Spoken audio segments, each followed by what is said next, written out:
Andito ako ngayon malapit sa paanan ng bundok Sumaragat sa Sitio Lakawan. Wala pang naitala kung ilan pa ang nailibing na buhay o nasawi ng naturang landslide. Ngayong wala na yung paaralan, baka maisama tayo sa geographically isolated and disadvantaged areas or GIDA. Sinayang mo lang lahat ng oportunidad. Halos lahat!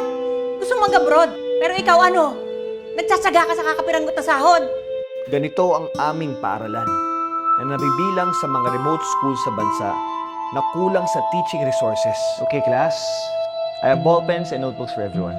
And to those who don't have food for recess, I brought food for everybody as well. Sa lahat ng ginagawa ko, sana ate kahit di ka proud sa akin, intindihin mo naman ako. Abner, alam ko hindi ka na pinapautang sa bangko. Magagamit mo to. Sige na. True teachers are those who use themselves as bridges over which they invite their students to cross. Kami ang nagsisilbing tulay tungo sa kanilang magagandang kinabukasan, feeding them with values and knowledge and inspiring them in chasing their dreams. At sa mga susunod na panahon, sila naman ang magsisilbing tulay para sa iba. Okay, class. Before we proceed, I would like to ask you one question. Guys, panoorin nyo to guys. Ilang mga estudyante dito sa natabunan na pagguho sa paaralan. Magagaling mag-Ingles. Grabe.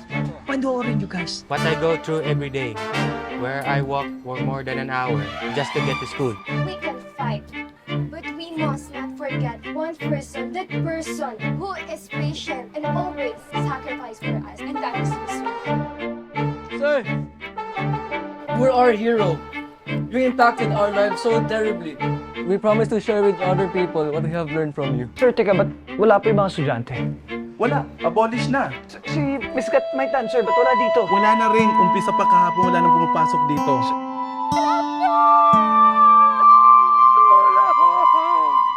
Kasabay ng pagguho ng kanilang mga tahanan ay ang pagguho ng kanilang mga munting pangarap.